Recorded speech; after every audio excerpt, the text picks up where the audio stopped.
Well, well, well. Today is Pearl Harbor Day. My name's Louis Herms, and this is SBG News and Views with co-host Robert Imbraeli, which we'll bring on in a second. Hello and welcome here. Now, we should honor the fallen at Pearl Harbor, of course, but maybe not as we think. Maybe we should honor them like we do the victims of 9/11. A false flag? Hmm, you decide. Did you know there was secret correspondence between Roosevelt and Churchill before the attack, where FDR, contrary to his campaign promises, told Winston Churchill, quote, "Together we will win the war." That was before Pearl Harbor. Did you know there was an 8-point document that was intent on enticing the Japanese to attack Pearl Harbor? What? Yes, sir. That's true. And did you know that FDR implemented every point of the document before the attack? Did you know a naval commander knew the attack was imminent and moved critical U.S. warships out of the area only to have the White House demand they be returned a few days before the attack on Pearl Harbor? Did you know that U.S. officials knew the Japanese fleet was on the way 2 weeks prior? Did you know that the New York Times reported the day after Pearl Harbor that the U.S. government knew this was going to happen? You may ask, why do all of this? Just declare war. Well, back then in 1941, unlike Obama, you would actually have to get congressional approval, and they also wanted to entice public support. Therefore, let's get Pearl Harbor to entice them to attack the U.S., and we have justification for the war. You think this is an anomaly? You may want to look into the Lusitania in World War One, before World War One. You want to maybe you should look into the Gulf of Tonkin in Vietnam, or of course 9/11, and how the Gulf Wars turned out, the Patriot Act. So now, should we not be paying attention to Israel and Palestine, or should we just believe the narrative that we hear? All right. So do us a favor. Go to screwbiggov.com for all the yummy deals. You're going to be able to find rememberyouroath.com there, Freedom in Action there, our documentaries there, Cages, the human trafficking documentary, which actually exposes political stuff in Arizona as well. Pretty cool. Of course, you can also get really cool swag. I think we have some awesome swag there, really good prices, high quality stuff, great gifts for the holidays. All righty. So make sure you like, subscribe, and follow and share and tell all your friends, and let's just have a good time. Speaking of good time, let me bring on the amazing, the illustrious, the beautiful Robert Imbraeli. Boy, with an introduction like that, I got a lot to stand up for here. I know. Can I make it work? I don't know there, Louis. That's You pretty always good. make The it work. illustrious. Oh, that's a word to live up to. Yep. Is there a glow behind me? Is that what's going on? Is that There where the always is, luster is Robert. coming from? Today's no different than every other day with you. It's good to see you, my friend. And kudos, kudos, kudos. Everyone has been raving about the work you did in Maricopa County yesterday, standing up for the people. And your speech was dead on. I've heard that from Phoebe. I've heard that from so many. That was exactly what you should have said. And I know you wrote it on the fly. It was just kind of like top of mind, but it was dead on, exactly what needed to be said. Yeah, I appreciate that. And if I can be honest, my speech, it should be a very small part of what was going on yesterday, because ultimately I was going to support the warriors that were already doing the hard work in Arizona, where I was not.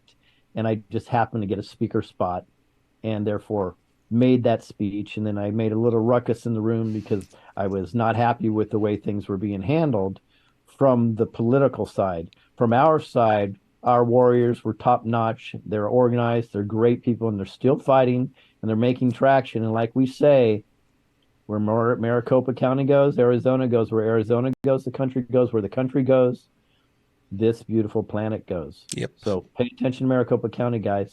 That is where the battle is. That's ground zero. No question, and it's good to see because people are always asking. It's like, oh, I'm not feeling that anything's happening. Well, these little things are what we need to look at. They're working. They're working a little bit. They're working a little slower, but they are working, and we are starting to see momentum. And you're going to see some of the stories we picked for you today is really going to illustrate that we're making progress here. I have a question for you before we get started. This is just sort of Please. off the cuff that came to me 15 minutes before we got started. Do you believe or do you think that the politicians today are more corrupt than they were in the past? Or is it just that we are exposing them because there's so many now citizen journalists? In other words, if you go back to the 70s and 80s, we had the big three news media reporting on the politicians. And, if they were bought over, if they were Mockingbird, which they probably were back then too, we didn't hear about the corruption. But now with all of us in the street, and people were filming what was going on there in Maricopa County. People are filming the events of the day. Is it just exposing it more, or do you think there's more corruption? Yeah, no, this is a phenomenal question. I could always count on you for these great questions. So the latter, are we just exposing it more? So it seems like it's more. Of course, that is true, right? The mainstream media is being bypassed. The truthers are getting out there. We, the people, are talking about it. Social media can't even delete our accounts fast enough. When I say us, I'm talking about we, the people. Right. So yes, all of that's true. But we also need to understand that this is a long-term game plan, and the cabal is very, very, very, very, very patient. So let's assume 100 years ago, there weren't as many corrupt politicians. Let's just say it was maybe just 10%, right? But the infiltration and the slowly building up, because the cabal looks at 100-year plans, different from us, right? We're looking to what's our paycheck. You and I we were just talking about this offline a minute ago, Yep. just getting our money to pay our rent is extraordinarily important sometimes. Cabal doesn't look like that. So they have a 100-year plan minimum. Maybe some people think it's a spiritual 1,000-year plan. And when I say spiritual, I'm talking about their satanic Luciferian mindset. So what happens is if they have a 100-year game plan, yeah, I would say maybe 100 years ago there was a lot less, and then they slowly did what they always do. They acclimated us and infiltrated slowly, slowly, slowly until they build. I would say right now, how many people are in Congress? Is it 435, 535? 435, 435. Yeah. Mm-hmm. Right. And if you add Senate, it's 535. Right. Okay. Right. Mm-hmm. Okay. Let's say out of those 535, and let's add on 50 governors, right? And 50 AGs, that's 635, right? And then let's throw another 365 top politicians in to make it an even thousand. I would say out of the top 1,000 politicians in the US, I think it's legitimate for me to say that I would be shocked if 50 of them were good and not corrupt. Wow. I can tell you Wow. in House of Representatives alone, where there's 435, I can count 6 maybes and 0 definites of good. And I think I can make that case to anybody where they would not be able to disagree with me. Yeah. And all of us doing our part, and you might say, well, I'm just a digital soldier and this and that. What we're doing is we're contributing to the narrative, right? And there's 2 narratives. There's the mainstream narrative, the cabal narrative, and then there's the narrative we're trying to push out there. And all of you guys who are watching here play a role in that. And I encourage you to comment more on posts and to share more stuff. We're starting to gain momentum. And it's time now to start doing that. Not be afraid to post, not be afraid, because even your comments, your commentary contributes to the narrative that we want to get out there, right? And we read the comments. Everyone reads the comments, right? We're looking at getting that word out more and more. So you could play a bigger role just by, you want to be a digital warrior, be a little bit more of a digital warrior. Instead of commenting once, comment 5 times a day, for instance, on things you see on Telegram or Facebook or whatnot. I'm finding, I don't know about how, you don't spend a lot of time on Facebook, I know, but I spend a little bit of time on Facebook, and I'm seeing more and more people now, when you see patriot-leaning posts, they're commenting on it where they didn't before. So we're having an impact and you got to look for these little clues. Obviously, they're small sometimes, but you look for these little clues. It's like, wow, I never knew that person was on our side of the fence. I thought they were on the other side, right? So that's happening a lot now. We're pulling back the curtain, and we keep pulling it back, and all of us have to be part of this new narrative. Otherwise, it'll continue the way it's always been, and the curtain's pulled on us, and nobody sees the truth of what's going on. Yeah, so true. Your statement is well taken. And in fact, somebody I was just going to praise just walked into the room, and there's a person that I know that is an absolute master at finding what I call the real info through the comments.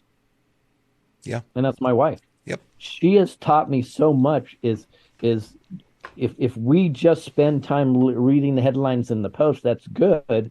But she goes, when she looks at the comments, it's all the supporting stories and the counter opinions where she really finds that are compelling. And I've started doing that over the last couple of years myself. And Yep. it is just, you're right. So guys, when you have information, throw it in the comments. They're not getting missed. You may not get the likes that you want or the praise. Remember though, and I'm going to talk about this probably later, but this is not about somebody liking us or praising us, right? I believe there's one set of eyes that matter, and that's God's eyes. And he sees everything. That's my opinion. Yeah. So keep doing your work, throw that pebble in the water, have the ripple effect. We are making such a massive difference, and I'll talk about that probably in my closing today. And stop looking for the likes. Yep. Because the truth of the matter is, how many posts do you see every day versus how many you like, right? We see a lot more than we like. We don't hit the like button on every post, obviously. You'd be hitting that thing all day long and have a sore finger. So realize that a lot of people are seeing your posts, even though they may not be liking it. Ignore the likes; they don't matter. It's a phony metric anyway. It really doesn't is. help. It strokes the ego. You don't need that. We need to get the message out. Time to stop playing the game and just putting your thoughts forward. I know a lot of you have it. Why? Because you email me. Sometimes these long diatribes, and I'm like, this is great. Why don't you post it online? Well, I can't do that. Yeah, you need to do that. It's time. Speaking about in the chat, they just noticed that my name is Bruce Poppy today. Oh, Bruce Poppy. Good. Okay. I'll call. How about I call you Michael Jaco? Would that work? That's fine. That's perfect. There, it's corrected. Now you're Louis Herms again. Yes. Sorry Okay, about that. I'm Louis Herms. Cool. Bruce surprised us yesterday because it wasn't planned that he was going to be on, but so many people were asking, and he just popped up. I left the door open and he walked in, so it was fantastic. Yeah, it's always the bald guys that I get confused about. Oh yes, everybody's like, "Oh, is that Bruce? Is that Michael Jaco?" Yes, that's who it is. Boy, oh boy. All right, so let's do this.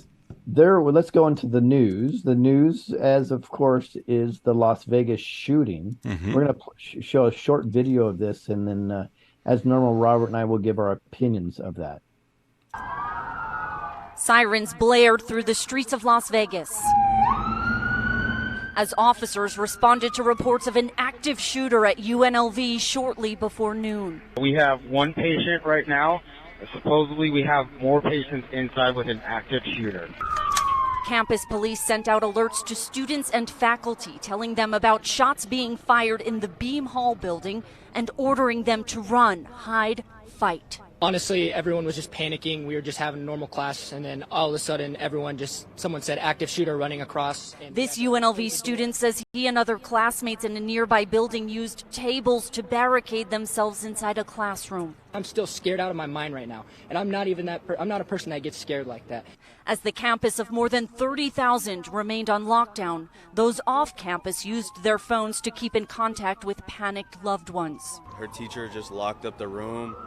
Said they're not letting nobody out. I wish I could trade spots right now because, no, that's crazy. She doesn't deserve to be in there right now. There's a lot of additional calls coming in that students hunkered down. They're afraid. They're scared. Our officers are going unit by unit, building by building, and making sure that we don't have any additional victims. Some students were let out in formation as others reunited with family. So let's give some details on this so we're very clear. This appears that it's a guy that's been trying to get hired by the university for a while, and it was rejected. He shot and killed, I believe, 3 staff members, it appears, not students, and a few more went to the hospital. Now, all that sad, yes, but there's a couple things that we need to know. Is universities are gun-free zones. Gun-free zones are traditionally where these psychos go and shoot people. Be very, very clear about all these mass shootings, right? Happen in nightclubs, no guns, movie theaters, no guns, and schools, no guns allowed, right? Even hospitals. So this is just something we need to understand. If they were able to open carry, would this stuff really happen? Probably not. Now, that being said, there's a part of this story, and we always dig into this a little deeper, that really, really, really, I guess, gets my goat. And this is kind of the unreported. 4 of the people taken to the hospital were not taken to the hospital for injuries. They were taken to the hospital for panic attacks. Now, why is that important, guys? I'm telling you, years ago, when this stuff would happen, nobody would go to the hospital for a panic attack. These universities and through all of our educational system, we've been conditioning our young people to freak out about everything, take it to a whole nother level. Would it be fun to be around when somebody's getting shot? No. Can it mess with you? Yes. But for all these students to have these panic attacks, 4 of them, they just said there weren't even that many people around at the time, and they did not get shot or shot at. It's just another indication of where we are going. And this is where the cabal wants us. They want everybody to be in a anxiety-filled depression, panic mode at all times. So this feeds right into that narrative. It's interesting because you look at COVID. COVID was exactly that, right? It's like bring the fear as high as you possibly can get it so that we get compliance. And the more fearful people are, the more they comply. And you saw that. And at the university, probably all the safe spaces were filled. And these people had these panic attacks and had nowhere to run. You're right, though. It's indicative of this generation that is in university now. I think it's Gen Z. We look at that and we say, okay, so how were they brought up? What was their parenting like, right? Well, their parents were likely millennials at this point, right? Millennials are in their 30s, mid 30s. Maybe they were latter stages of Gen X helicopter parents. They didn't allow them to ride their bike without a helmet and without knee pads and without everything. Protect. And it doesn't build strong character. So in the face of all this, we have a generation of very, very weak, emotionally weak people. And it's kind of sad because you can't coddle that many and be a strong nation. You really need the strong people. And it's just one of these things that we're going to have to overcome at some point. Yeah, and everything's a condition. Yeah. Everything's got a label. Well, because they got a drug for it, that's why. That's right. Yeah. And everything can be blamed on something else. There's no internal investigation of what's going on. There's no accountability. There's no trying to figure out how can I do better. It's funny because I think this is what Kodiak in the chat was trying to indicate. But it seems like the cure, if you remember, for panic attacks back in the day would be a slap across the face. Yeah. Pretty much, right? Somebody's freaking out and you're like, hey, stop it. Yep. Snap out of it. Okay, I'm back, right? Yep.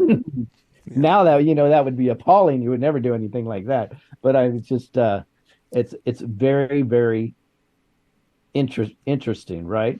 And are panic attacks real? Yeah. In fact, I can tell you, if you look into certain foods and the chemical byproducts of foods and what they do to your body over time, it can induce panic attacks. Yeah. Right? So you get heart palpitations and you get everything like that.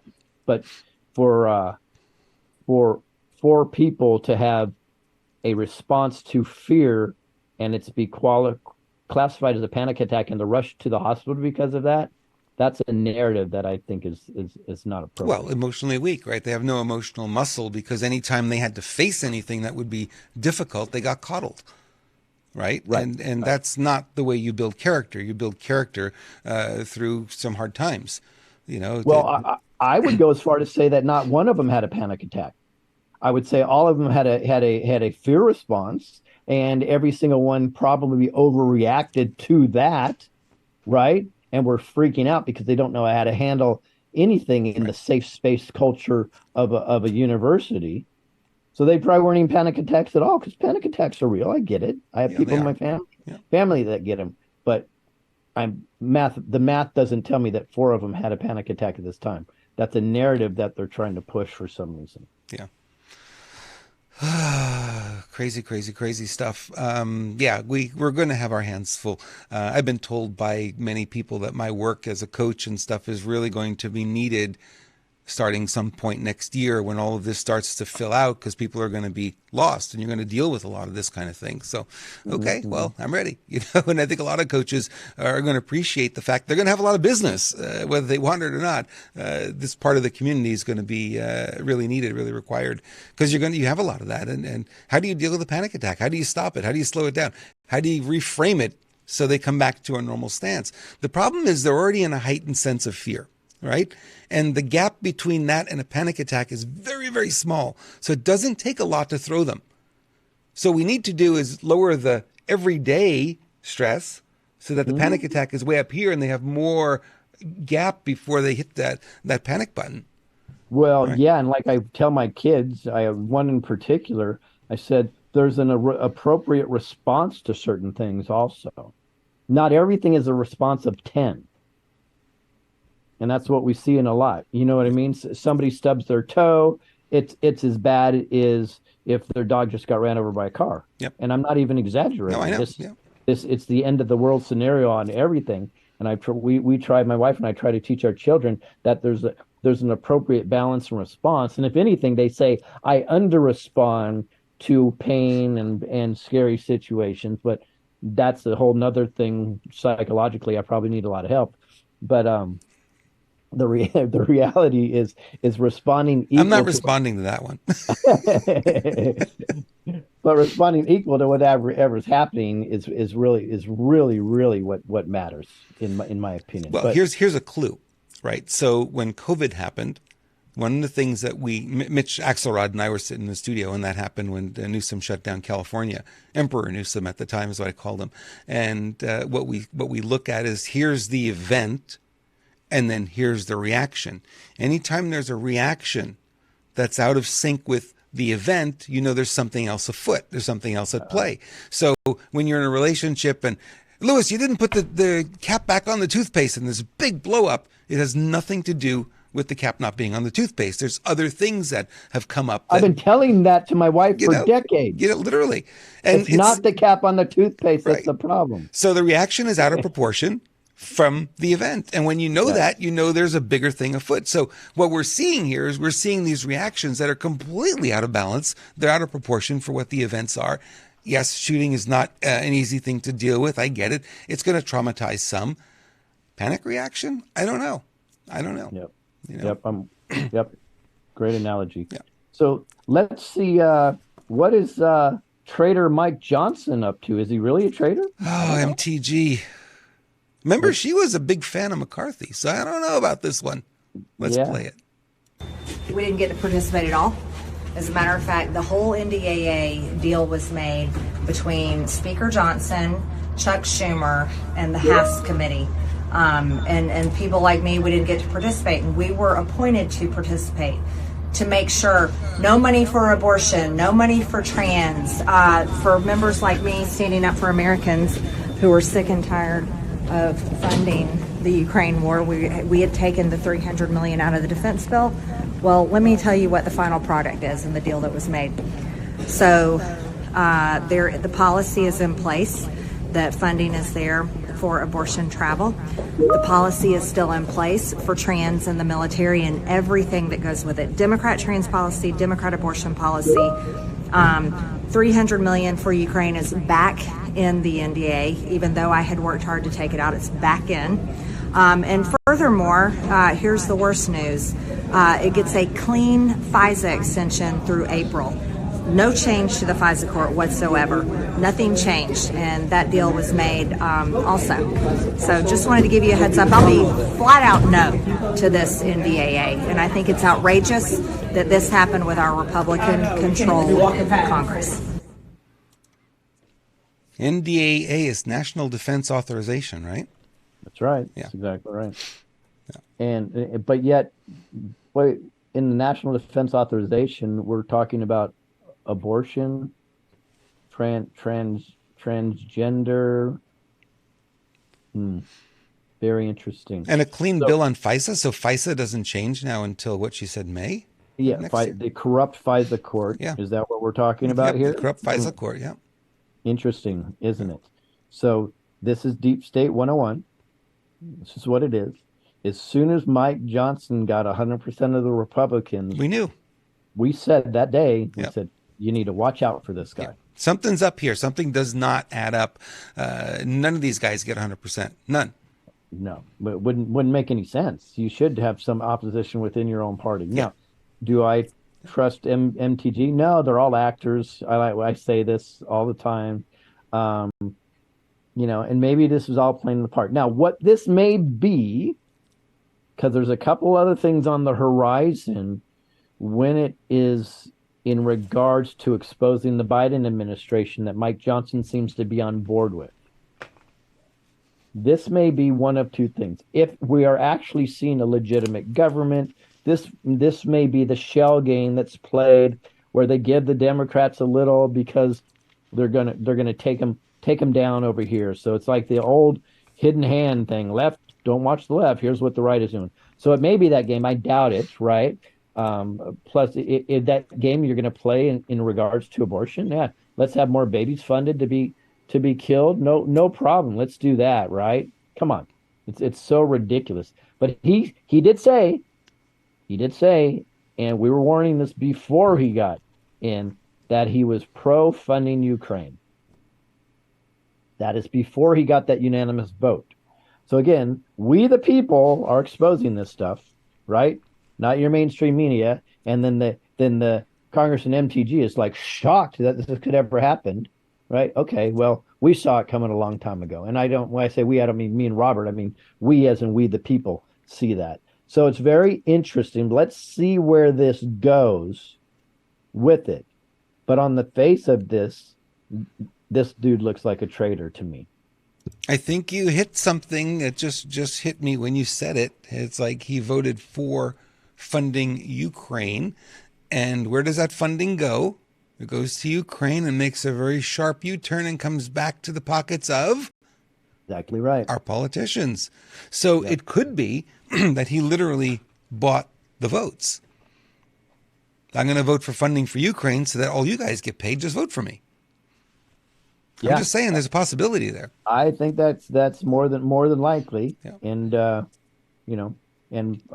poor MTG was not on the Ukraine funding thing, so she's not going to get a kickback on this one. Not the way she's acting right now. No way. Right. She's off the team. It's crazy. So it is theater that we're watching. We need to know that. But speaking of theater, Mike Johnson again is involved in censoring Bowman for pulling a fire alarm. Will Representative Bowman present himself in the well?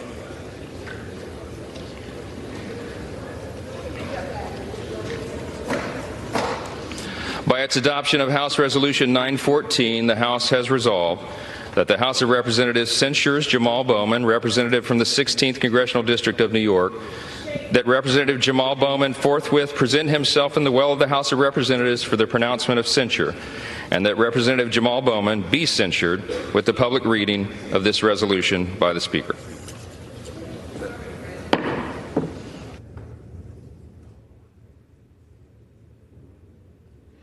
All right. So that was exciting.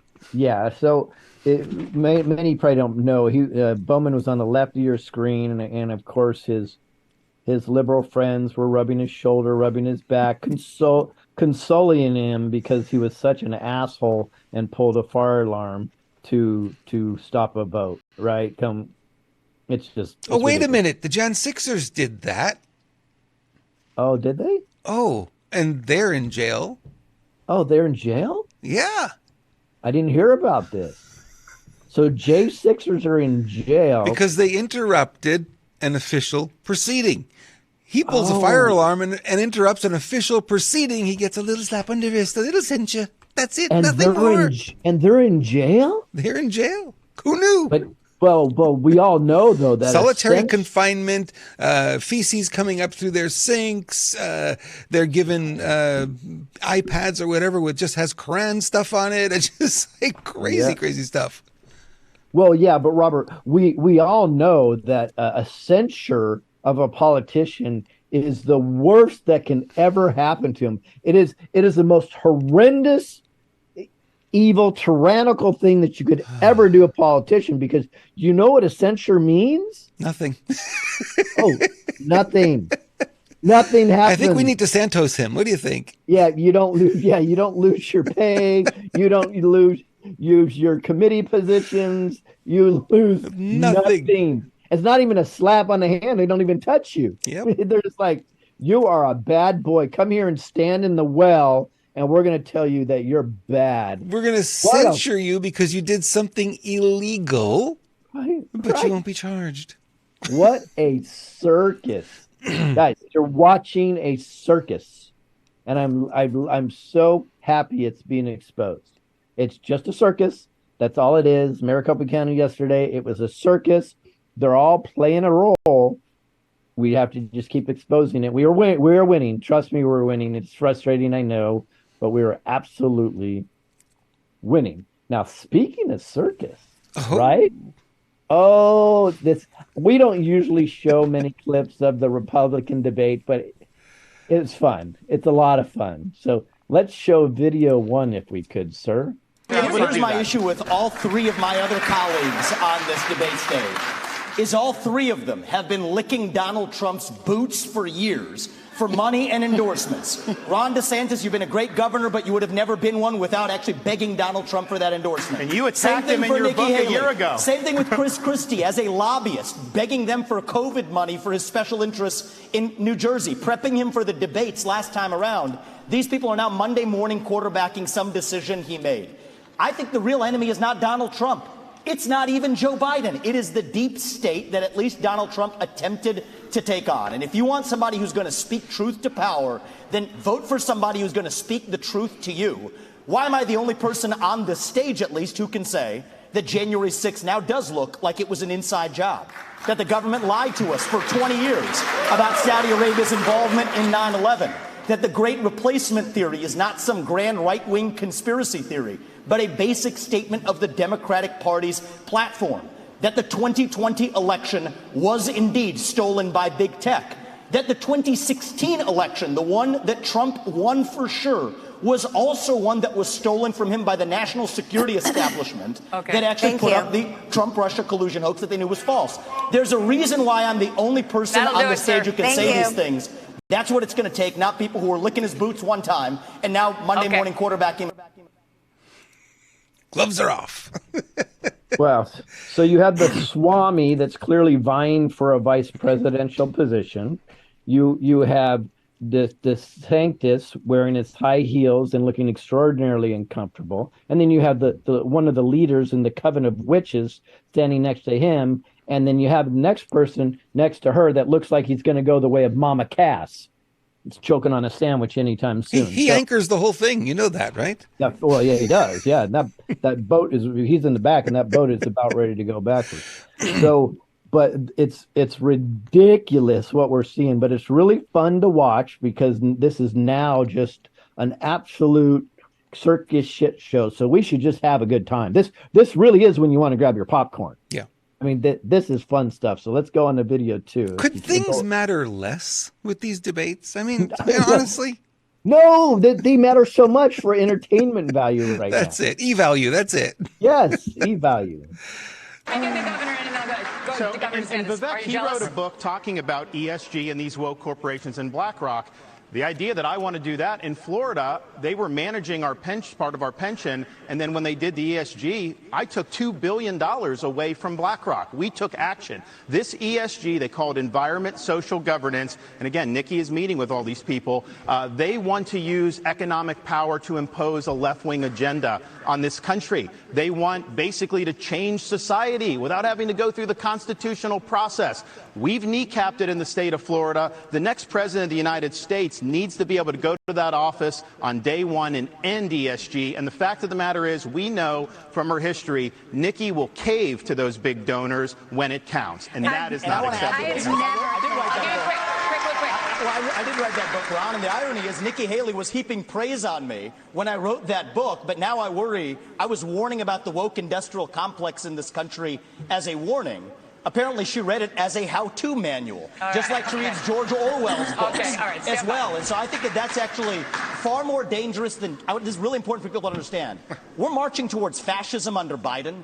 Jack Smith has subpoenaed every last retweet that someone has issued from Donald Trump in the year 2020. The only person more fascist than the Biden regime now is Nikki Haley, who thinks the government should identify every one of those individuals with an ID. That is not freedom. That is fascism. And she should come nowhere near the levers of power, let alone the White House. Now, having Robert, fun. You and I called that last week. Yeah. We said we pulled out what she's trying to do with the IDs, and we go, whoa, watch out for this. So I'm actually glad that he called that out. He's calling her out. Yeah, no question. Yeah. So it's and you know, folks, the reason why it's pick on Nikki Day is because now the Koch brothers and the Republican establishment has decided that she is going to be the nominee and not DeSantis. So they've repositioned their allegiance and their support to her. So now everybody's going to go after Nikki, right? Right. So it's interesting, but the head witch of a coven, she should be able to cast some spell, and or there's got to be some herbs that she could burn to make herself feel better. Now I didn't find this video that you're gonna promote here next, because you did. I did not find it. I found a lot of other clips. I have a summary video that we can play of the debate, which is pretty funny actually, and. There was an interview. Dana Bash, I think, from CNN, interviewed Christie afterwards and asked him, "Why are you defending Nikki Haley?" Because that's the video we wanted to play, and he's like, "No, I'm not. No, I'm not." So I thought that video would be everywhere, and I went through lists and lists of it, but I actually couldn't find that clip that I was looking for. Well, they probably scrubbed it because it made him look bad. Yeah. So he was coming. So it made Nikki Haley look bad too, because he was coming to the defense of the poor damsel in distress. Correct. That's what he said. That was a Dana Bash interview. That's exactly what he said. Oh, they attacked her personally, so I was just trying to protect her. Right. Exactly. So Christie, because he's a very charismatic, handsome guy. He's a dashing. You are joking, right? This is satire. Clark Gable of Hollywood, and he comes in here, and he rides in the shining horse. No, he couldn't have done that. He would have broke its back. So he did walk in, and then to save, the Wicked Witch of the West. Craziness. And I wish, it's too bad you guys couldn't see that, but it makes sense because they probably scrubbed it. I had an opportunity to watch, and it was pretty hilarious. Yeah, I'm going to keep looking. If I can find it, I'll put it up in the Renegade Media Telegram channel, because we really want to share it. So I'll play this little debate summary. It's a little long. It's 2.5 minutes, but it kind of makes a couple of points. Some of the clips in here may be a replay of what we just saw, but bear with us on this one. That you got into this race just to stop President Trump. His approval rating with Republicans is currently at 81%. Yours is at 25. Your best state is New Hampshire, and even there, 2/3 of GOP voters say they would be angry and disappointed if you won. Respectfully, Governor, you have not stopped Mr. Trump, and voters may wonder how you could possibly become the nominee of a party that does not appear to like you very much. What happened to Israel was dead wrong. What Hamas did was medieval. It was subhuman. It was immoral. And we have to call that out for what it is on October 7th. But to say that that was an attack on America fails a basic test. I mean, Nick, if you can't tell the difference between where Israel is and the U.S. is on a map, I can have my 3-year-old son show you the difference. Neither of them could even state for you 3 provinces in eastern Ukraine that they want to send our troops to actually fight for. Look at that. This is what I want people to understand. These people she has no idea what the hell the names of those provinces are, but she wants to send our sons and daughters and our troops and our military equipment to go fight it. So look at the blank expression. She doesn't know the names of the provinces. Hello, darkness, my old friend. First of all, Chris Christie also doesn't know what provinces in eastern Ukraine he actually wants us to fight for. Chris, your version of foreign policy experience was closing a bridge from New Jersey to New York. Yeah. So do everybody a favor, just walk yourself off that stage, enjoy a nice meal, and get the hell out of this race.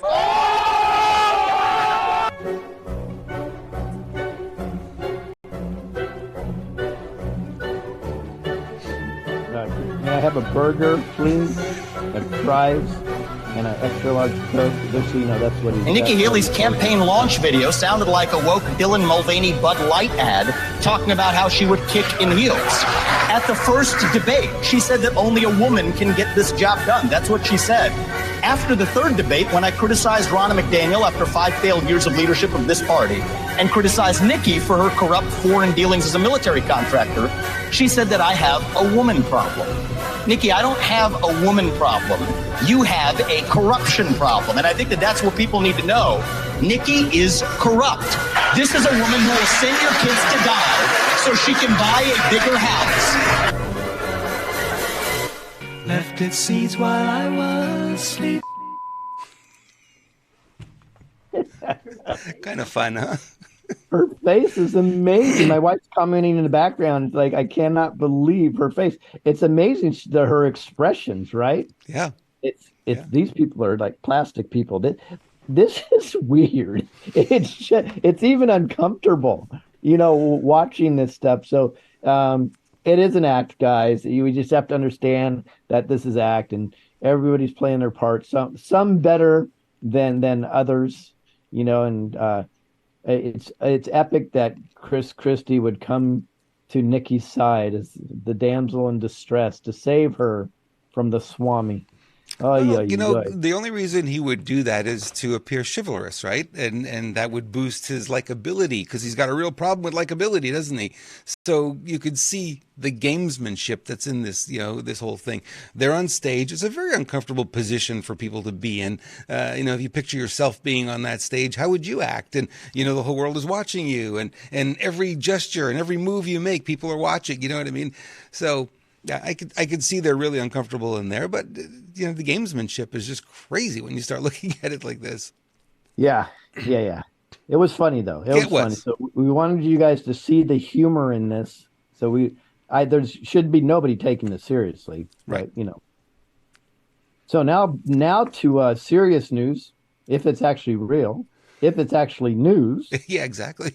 If it's actually just not a part of these maneuvers, let's say, right?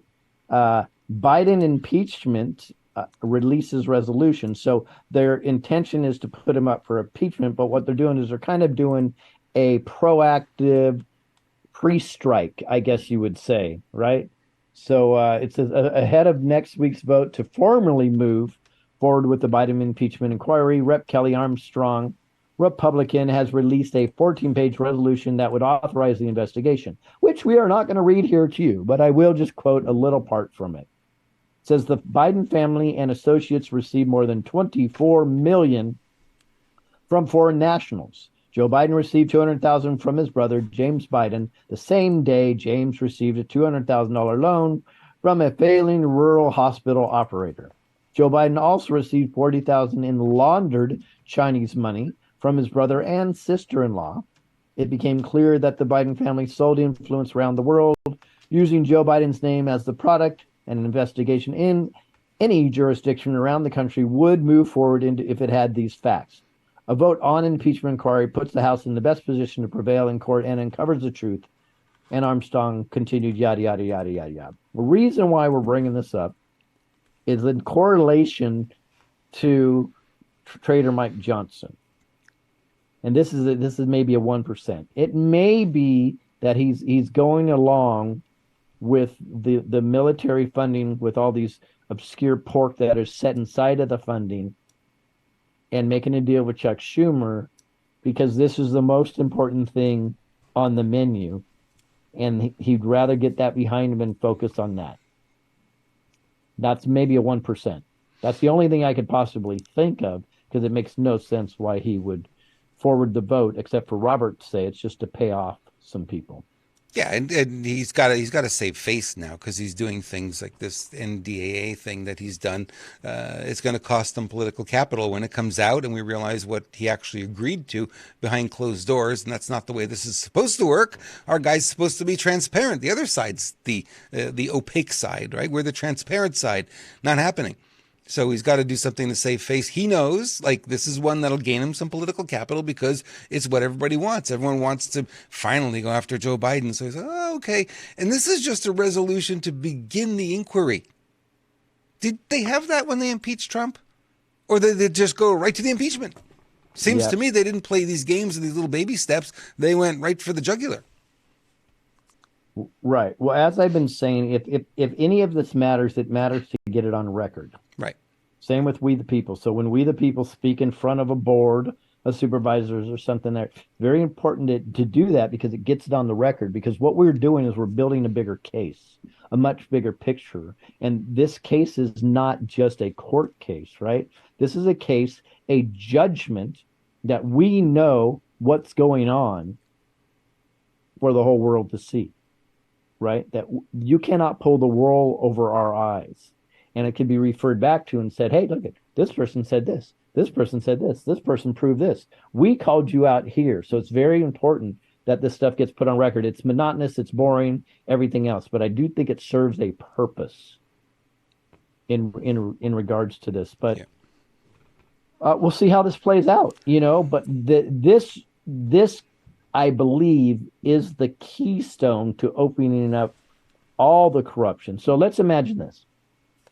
Let's imagine that publicly they prove in Congress that Biden is extraordinarily corrupt. Then what that does, if you reverse engineer it, that links him past Hunter back to the CCP, right? Which means he is being paid off by a communist foreign government. Therefore, he's a puppet of that government, which opens up more things. Okay, if that's going on, I wonder if that was true what Ashley Biden wrote in her diary about him molesting her. Okay, if that's true, what's all this hair sniffing stuff about? If that's true, wow, look at he used to hang out with KKK member Robert Byrd. If that's true and they do this stuff in the White House, right? Maybe there was something up with Obama and Hillary and Pizzagate. Do you see my point? Yep. So this is a very, very important keystone. And I've been talking about this for years. It is important for us to get one big win, because what one big win does is it opens up the normies to thinking, okay, well, if this could happen, maybe something else could be happening. Very, very important. So it's annoying. It's monotonous. It could fall on its face, but getting it on the record, getting people to come over and say, wow, look at this, I think is a much bigger picture involved. We'll see. Hashtag one big win. Yeah. I'm sorry, Lewis, but this episode is aging me. Yeah. So can I go back to like before we started here a little bit? Yeah, there we go. There we go. Oh, I've been younging myself back to before we started this episode. Okay. So, folks, what Robert did, and look at it, instantly he looks 10 years younger. There you go. And the aging is gone. He sprayed Neumi spray on his face, right? Which is an amazing. I mean, the company is just absolutely incredible, guys. And I know you're like, you're just pushing it because you get paid. I get paid. Robert gets paid. It's okay, right? We work our asses off. If we make a little commission on something, it's fine.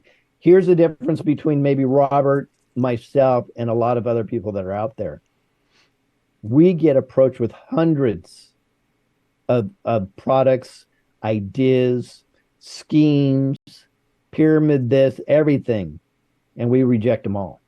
The only reason why we select just the three that we really mention is because we fell in love with the company, the services, and the products, and we felt like we can ethically recommend them to you so you can get phenomenal results. And ultimately, if we could all be healthier and happier, we're going to be a lot more productive, because you are soldiers, you are an army, right, in the spiritual and informational war. So yes, we love the product, but it has nothing to do except for the fact that it is amazing. So we've seen phenomenal results on the skin. So many results that Nicholas Veniamin, even on his show, mentioned somebody that was telling him his phenomenal results. And he used a medical word, and the company came down on him because the FDA is really watching them.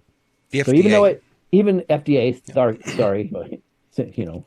I guess Freudian slip. I got when it. the FBI is in your ear all the time, I guess you start to. I'm not paranoid. Just because I'm paranoid doesn't mean it's happening. It's not happening, right? But the FDA is watching them like a hawk because it is very, very effective, their products. So it cured something. Nicholas mentioned it, and he wasn't allowed to do that. So that's this. This is the Neumi. This is the glutathione, which is they found a way through hydrostat technology to get this into your body. 3 times a day, I do it.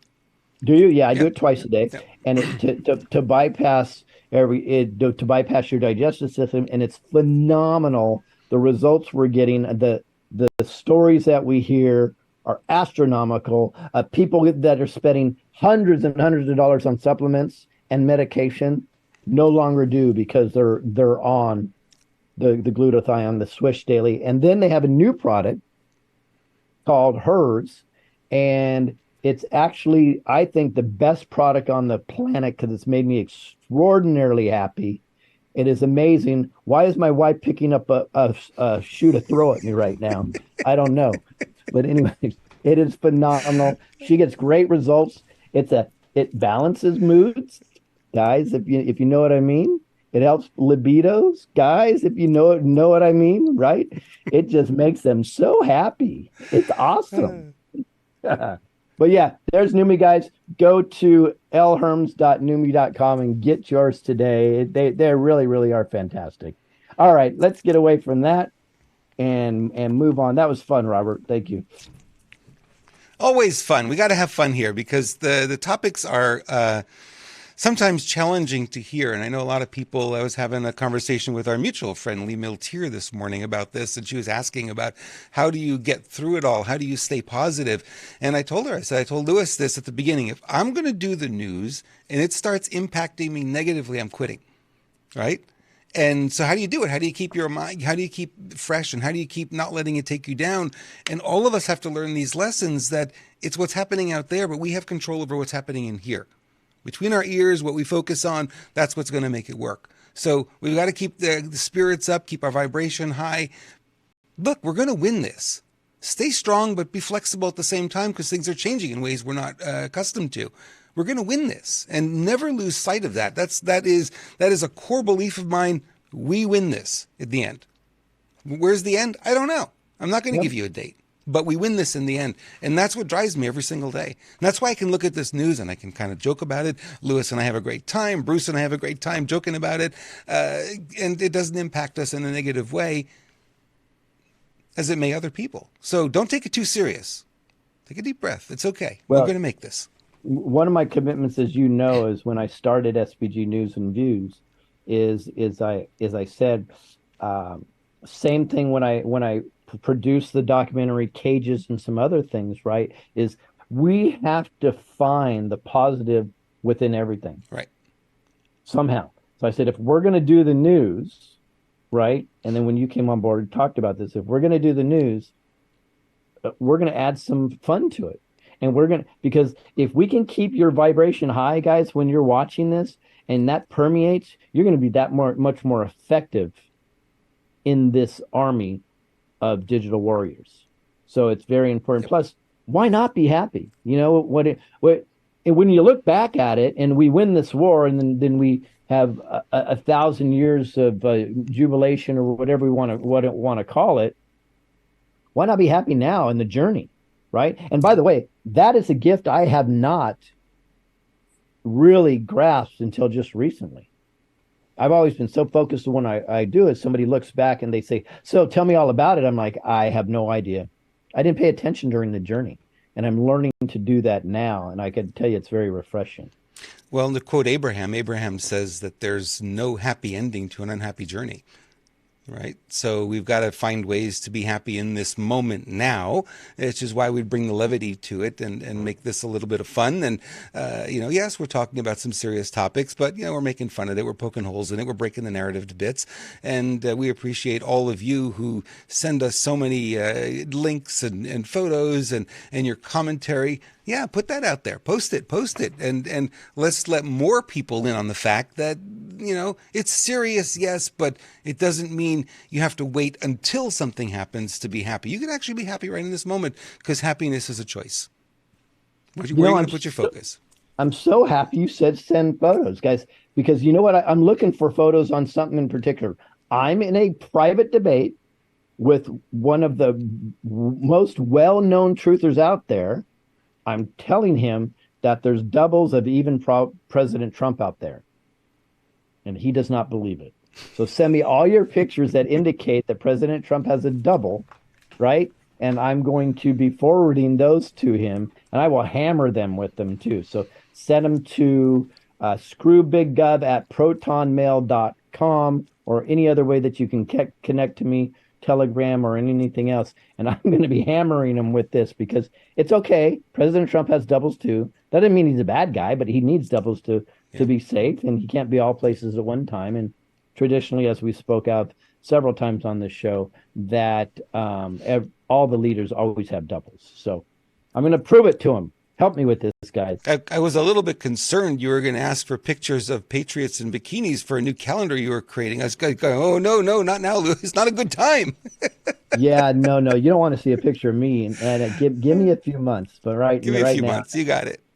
No, in fact, I'd be the difference between my body right now, right, and let's just say right now I would be closer to Chris Christie, right, than I would be to Hulk Hogan.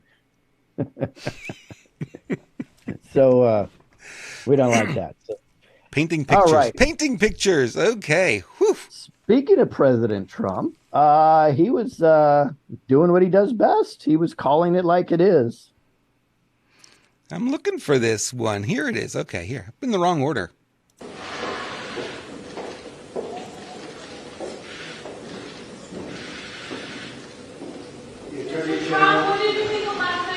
The Attorney General committed fraud. You just saw it right up there. She's a fraud. This whole case is a fraud. It's election interference.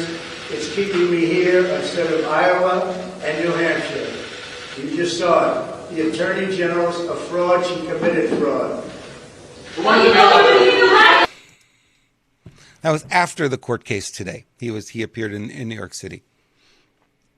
Yeah, I don't think there's much more to be said. It's fraud. He's calling it out. He's been told if he says anything negative, he's going to be held accountable. He doesn't care, frankly, whether you guys like him or not. That's true leadership right there. Oh, you saw the post that he posted on Truth Social. The judge is batshit crazy. Yeah. Like, wait a minute. That was the gag order. You couldn't say anything negative about him. Screw it. He's going for it now. Now he's in fight. And he looked really, really angry there in that video. Yeah. So assuming this is not a movie, and that's true, we have to remember that he should be traveling right now and for his 2024 bid. Campaigning, right. Mm-hmm. I still don't think that there's going to be a 2024 election. If we do, it'll be something like we've never seen before. That being said, though, he should be campaigning, as you say. Right. Well, all this obstruction pulls him out of the campaigning mode. It's completely intentional. So, if anything, it's going to expose that. Yeah. And where's Biden campaigning? I don't see him campaigning. Do you? Oh, Biden. You're funny. Biden campaigning. Well, I'm sorry. Are we in an alternate universe that I'm not aware of? Yeah, here? Here's Biden campaigning. Yeah. Exactly. Where am I? Yeah. And what day is it? Right. Anybody got another pair of underwear? Yeah. Can I sniff somebody's hair for a minute? Is that what I need to do? Yeah. This isn't serious stuff. I mean, and it's shocking to me. I don't know how you feel about it, but to me, it's shocking that you have people who actually, Biden's doing a great job. What universe are you coming from? Well, yeah. So they're either parroting the narrative, or they're playing this spell casting game that I talk about a lot, and they do this often. Is they say something that's not true, because if you say it long enough, people are going to believe it, right? The beauty about it is people are waking up. Now, they may not look at it like I do as spell casting, but they clearly are looking at it as manipulation. And it's fun. It's fun to watch. The people are waking up. I mean, you would not believe what we saw in Maricopa County yesterday. They are not giving anything up emotionally to these controllers. They're zero. And it's a beautiful thing to watch. And they were very uncomfortable in Maricopa County. Oh, Merry Christmas, Lewis. Merry Christmas. Oh, my God. How many times did he say that yesterday? Yeah. That was Gates, right? No, that was Clint Hickman. So what Robert's referring to, Maricopa County, the chairman, Clint Hickman, is a condescending piece of shit. And Leslie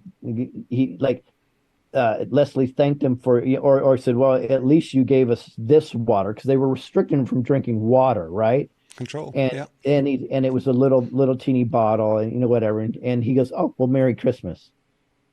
But trust me, it's condescending. It wasn't loving and endearing. It was condescending. No, it's good they have security. That's all I'll say. Yep. So let's. Okay, I'm going to preface this next story. So this is a nurse, I believe. Is it New Zealand or Australia? I forgot, but it's got the accent. No offense to Aussies or New Zealanders. Because I'm sure you guys can tell the difference between the accent, but I can't all the time. But that being said, guys, this nurse, she's being praised, and I don't want to be offensive to her, but I believe what you're seeing a person that's doing disclosures live and feeling guilty because she understood the position that she was in before was actually killing people. Correct. Let's play this video. Volume's a little low on this. I've cranked it up as high as I could go, so listen carefully. So Debbie, since you've worked through the pandemic, we hear about these vaccine reactions. Now, a lot of us are wondering, are they rare? Are they common? Which is it? Because we're hearing one thing from the government and another thing entirely from the TGA's records, though, as Senator Malcolm mentioned, they're refusing to acknowledge the legitimacy of. So could you, as an ICU and ED nurse who's likely seen a lot of stuff, could you comment on that for us? This is really interesting, because right now, as you ask me that question, I can actually feel my heart racing, because I'm speaking out right now the stuff that you guys don't know about.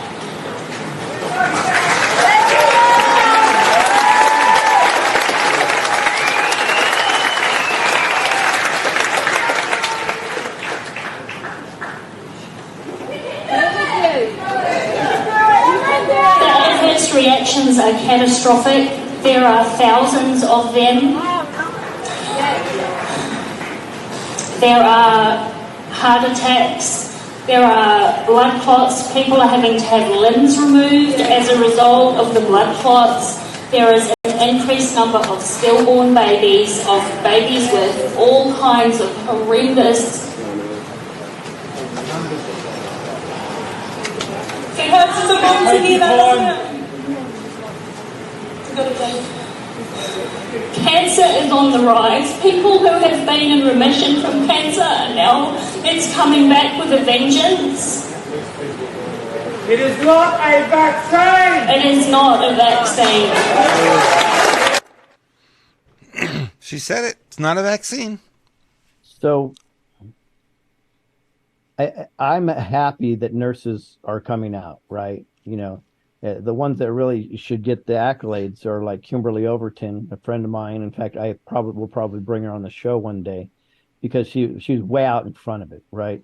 From the beginning. So, but this is, imagine being in this woman's shoes, and I think she's feeling guilty, where she was going along with the narrative of the doctors, pushing, believed everything, and then started to hear that this may not be what you think it is.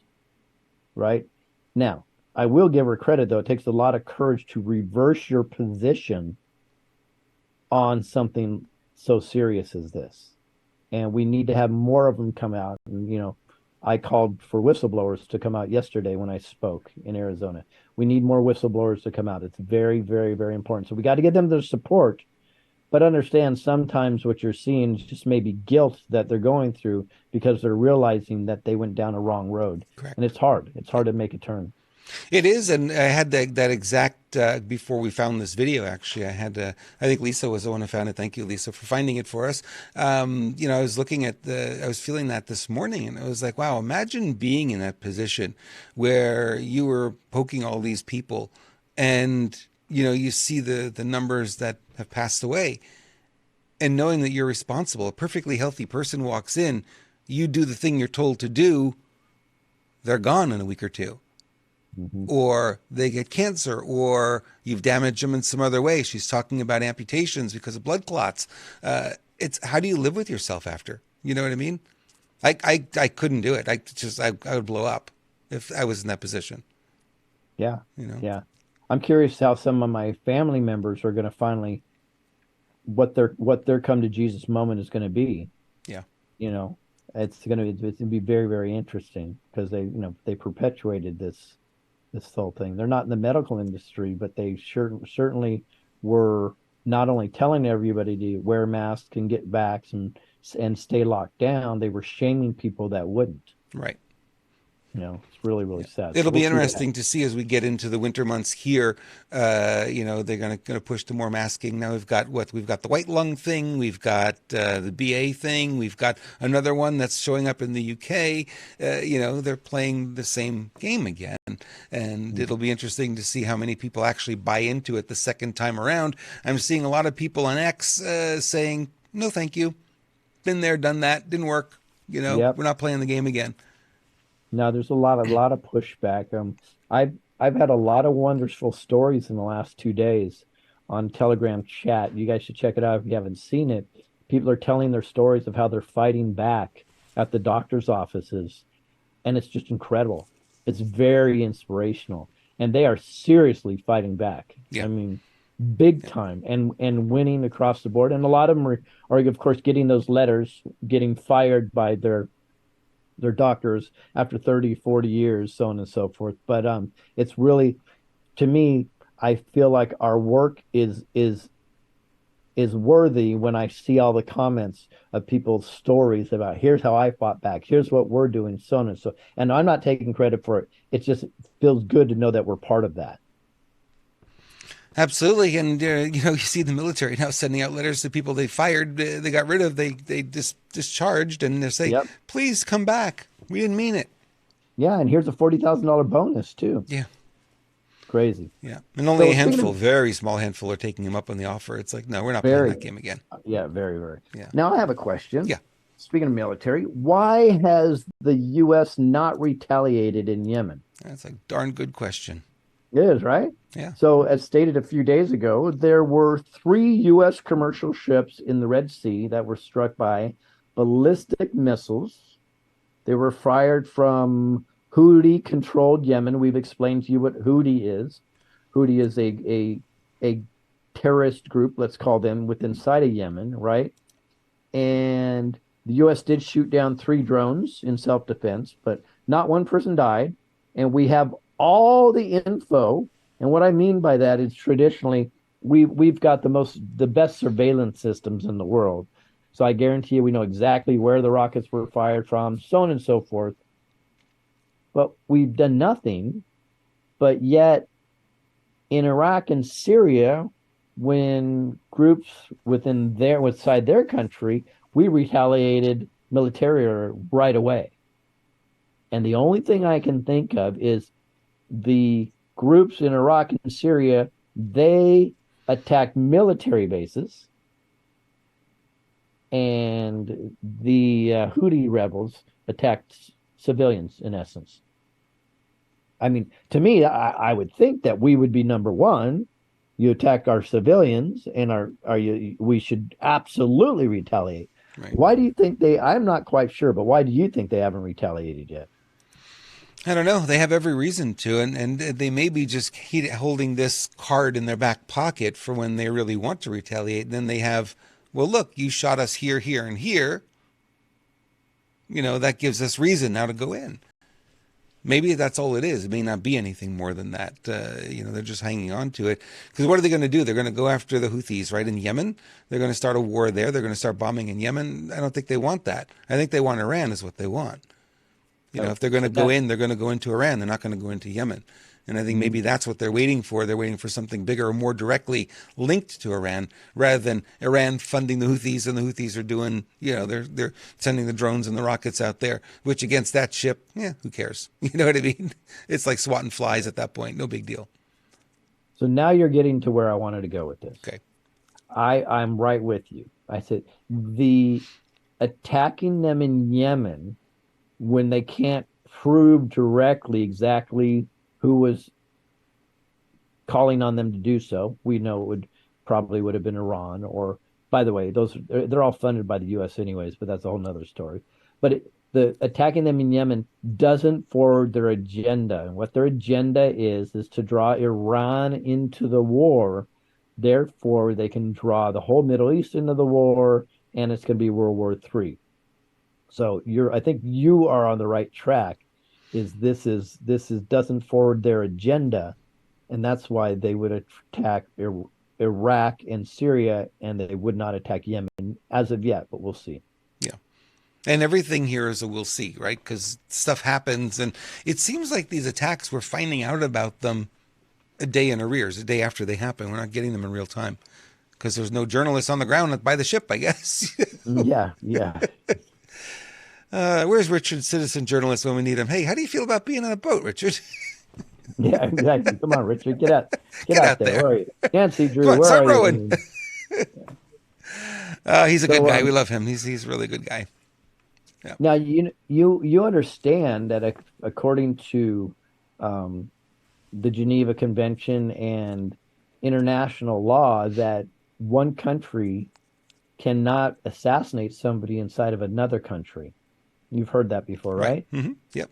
Interesting enough, Ukraine not only assassinates a former Ukrainian politician while he was in Russia, they're proud of it.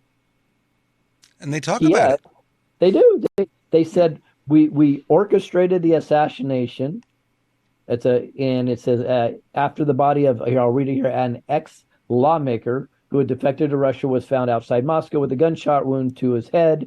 No, he did not drag himself uphill 20, 30 feet like Vince Foster did. A source in Ukraine's, I crack myself up sometimes. A source in Ukraine's defense sector told AFP that its SBU, security, they're all three-letter agencies, you can't trust them, services, had orchestrated the assassination of Ilya Kiva, a former Ukrainian lawmaker who was kicked out of parliament and defected to Russia weeks after Moscow launched its military offensive. Now, why did he defect to Russia? Because he recommended, check this out, that Russia uses mass destruction weapons, nuclear weapons, on one part of Ukraine, because then the whole war would be over in a day, right? Anyways, his body was discovered in a park, I believe just yesterday. And the quote is, an unknown person fired shots at the victim from an unidentified weapon. The man died on the spot from his injuries. Russian investigative committee said in a statement, it said it had opened a case into his death. Interesting that Ukraine actually says, we did it. And they don't try to hide it, which is really fascinating. Well, they know no one's going to get in trouble over there. Ukraine feels like, to me, the protected class of the Democrats. It feels like they're kind of in the same boat, that they can do no wrong. Well, they are Nazis. Well, yeah, the same group, right? Yeah. At the end of the day, yeah, it's the same group. It's all Khazarian mafia controlled. Yeah. I mean, that's a deep road to hoe right there. If you want to talk about. I hear you. That's a deep, dark, long road, but ultimately that's who controls them. Speaking about control, everybody knows that climate change is real, right? that the evil is the carbon that is built up in the atmosphere that changes everything? Or is it? Roll the tape, Robert Imbrielli. What is climate change? I mean, I think the question that the young lady asked over here is very valid. Young people are highly intelligent, but I wonder whether they're being told, or which they're entitled to, all the facts in relation to this. When I asked, well, just about Alice, you've been speaking for most of the night. When I asked Tanya Plibersek, was the Deputy Leader of the Labor Party and the potential Deputy Prime Minister, was carbon dioxide the big issue in relation to climate change? And she said yes. I then said, well, that being the case, what percentage of the atmosphere is made up of carbon dioxide? What is causing climate change? Is it carbon dioxide? Yes, carbon dioxide pollution is a major contributor. Okay, so can I ask you, this is not a trick question, what percentage of the Earth's air is carbon dioxide? Oh, I don't know. And I say, hang on, you don't know what percentage of the atmosphere is carbon dioxide, and yet you're prepared to stand the economy on its head to address a problem, the detail of which you don't know. So when I then explain that the percentage of carbon dioxide in the atmosphere, Alice, is how much? Alice? How much of carbon dioxide in the atmosphere? To answer the question, Scott Morrison has said he believes in climate change and that he wants to do something about it. Alice, how much carbon dioxide is the problem? How much carbon dioxide is there in the atmosphere? I'm not a scientist. I don't know. Well, hang on. If you're going to argue the case, you ought to know. It's 0.04%. And of that 0.04%, human beings around the world create 3%. And of that 3%, Australia creates 1.3%. Damn. That's a drop the mic. I mean, This is why I love statistics. Statistics are amazing. So it's all BS. It's always been BS. This is just one more proof of that. It's a great video, you guys. I'm sure Robert will cut it out and put it on his channel. Let's tell him about your channel. Oh, before we go there, let me just say this, guys. When the cabal is talking about reducing carbon, they're not talking about reducing the 0.04% carbon. Human beings are carbon.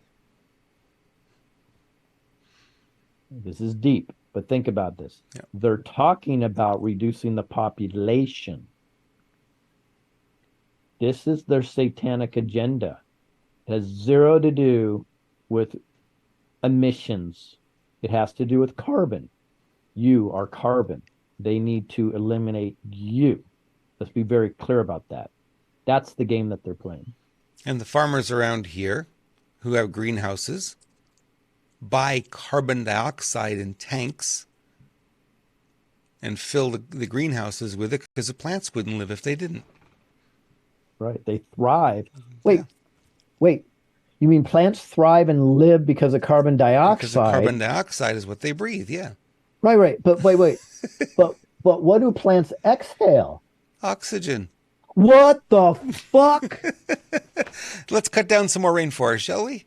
Exactly. So you mean that carbon dioxide feeds the plants that gives us the more oxygen to thrive and clean up the atmosphere? There you go. Wow, isn't that interesting? Simple science. I learned that in first grade. But what did these climate hoaxers do? It's all about the science, and it's just all about the science. And look, all the scientists jump on board. Well, all the scientists are paid to jump on board, or for fear of losing their tenure, will make sure that they go along with the program. Same with the doctors, the vaccines, and every guy. It's the same exact game. I'm so happy that everybody here sees it. Now tell everybody else. Just get the word out. Get it out. It's so obvious what's going on. And we'll post all of this on the Telegram channel, Renegade Media. So you want to follow us on Telegram, join that channel, because that's where all these videos get posted afterwards with a specific reason that you can grab them, download them, and seed them to other social networks as you see fit. That's right. Yeah. Now, from an awakening standpoint, you probably don't want to lead with their satanic agenda is to eliminate you, who is carbon. That probably won't fly very much to a normie. You got to acclimate them to the truth. Ease right? them into it, yeah. That's just a little nugget for everybody here that's awake. Ay. Oh, brother. Now, speaking about climate issues, wow. This is crazy. Now, I'm going to recommend a movie. I can't believe I'm going to do this. Gozira, as they say in Japan. Gozira. Gozira -1. Godzilla -1. I watched twice already. I needed some downtime, spent some time with my wife and a couple of my kids, and it is an amazing movie. It's in Japanese. It is subtitled in American, but the Japanese speak very slow, so it's very easy, and short sentences, so it's very easy to read the subtitles. Great, phenomenal movie. But I'm going to give away a little thing. Is one reason that Godzilla is around is because fish, deep sea fish, start floating up. Coincidentally, in Japan, guess what's happening? Let's play the video. Yeah, not much in the way of audio here. It's just the wind blowing, so we could talk over it. Is this incredible, Robert? And somebody said thousands. I'm sorry. Like you said, that's millions and millions of fish. So yeah, how is this happening? You and I both have some theories, some speculations, and we're both wrong. I'm sure it's aliens. So anyways, why do you think this is happening?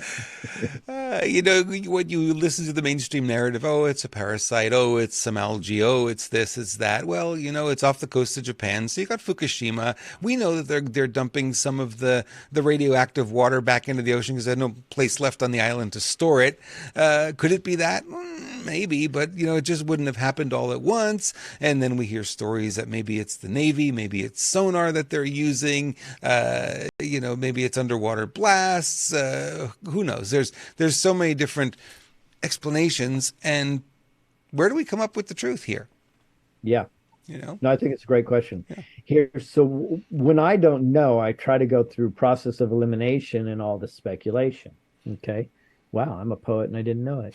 So what's happening here is if you looked at, there's millions of fish and they're all in one area and they seem to all come up at the same time. I would think that may eliminate a couple of possibilities. It's probably not parasites. It's probably not algae. It's probably not a chemical. It's probably not something like that. It's almost, to me, if this happens like this, because this is massive and crazy, it's an event. Yes. So I would go more is there was maybe a test in the ocean of some sort.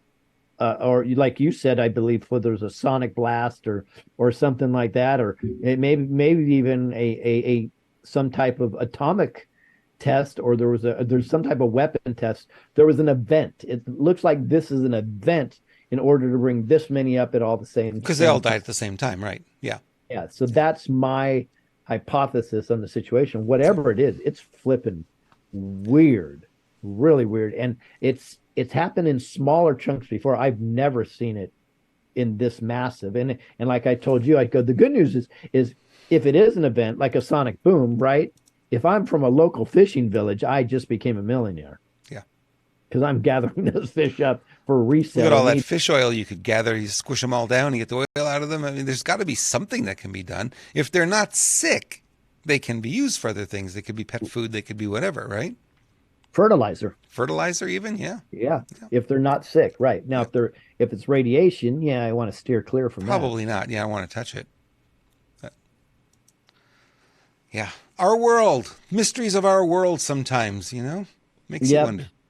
So for one more WTF moment, our friend Roseanne was being interviewed, having a conversation with Bill Maher, and she flat out called him MK Ultra. You got to hear it for yourself.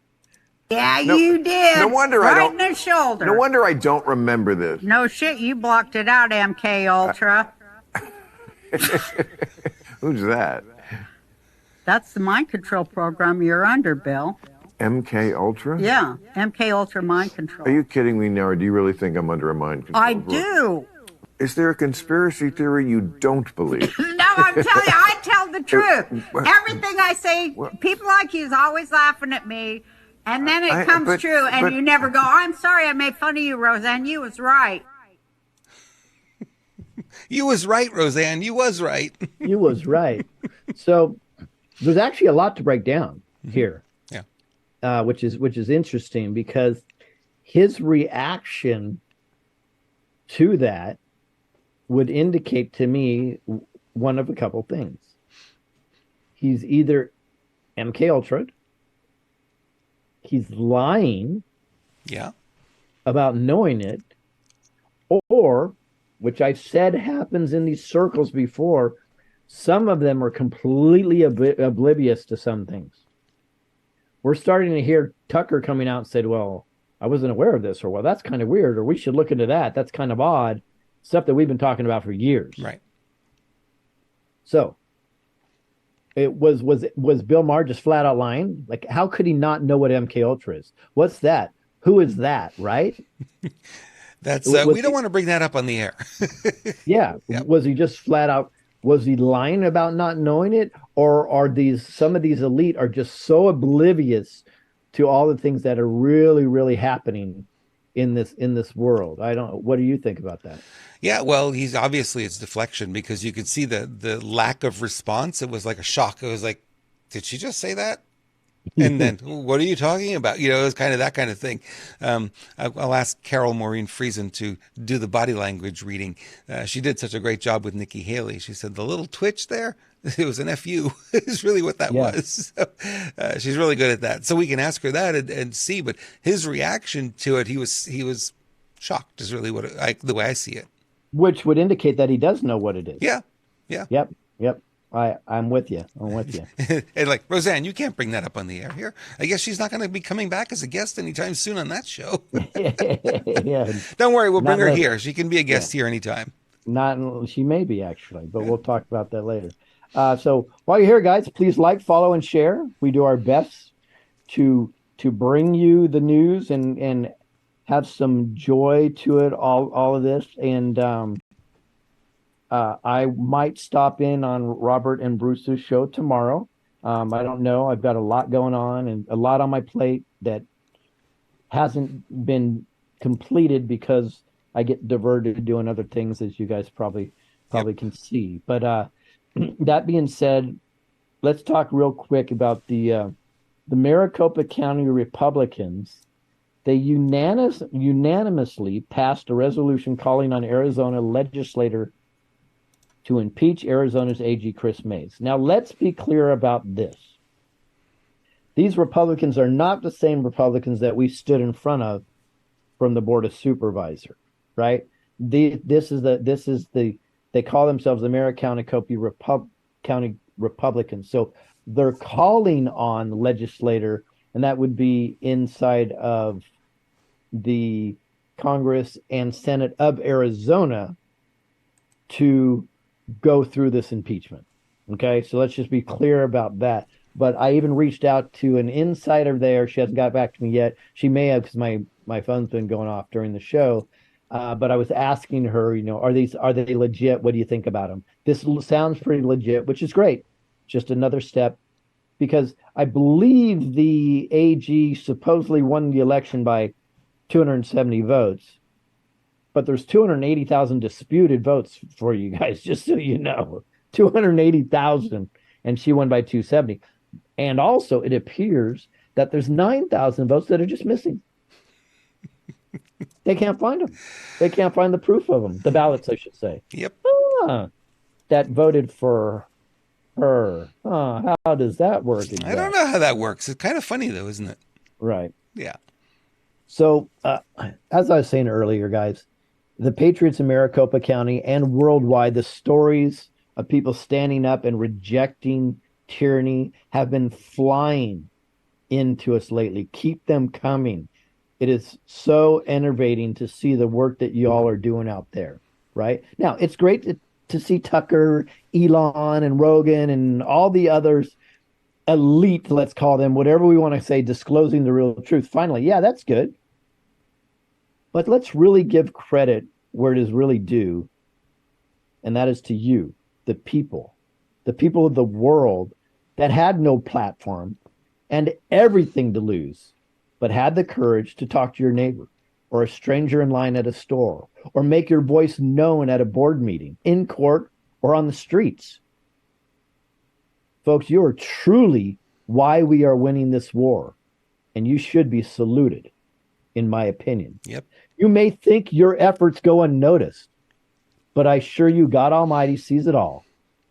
He really does. For me, signing off, good night, and God bless you all. We got this. We Appreciate really you, Lewis. You are right. We do have this, and we will be back tomorrow. Bruce Poppy's in the chat room now. Bruce and I will be back tomorrow. And Lewis, you're always welcome. I'll leave the back door open and leave a light on for you. Hey, if you I don't want to hear about your back door, Robert. Okay. But thank you very much. All right. Thank you, everyone. Love you, and we'll see you all tomorrow. Take care. See you guys. Bye-bye.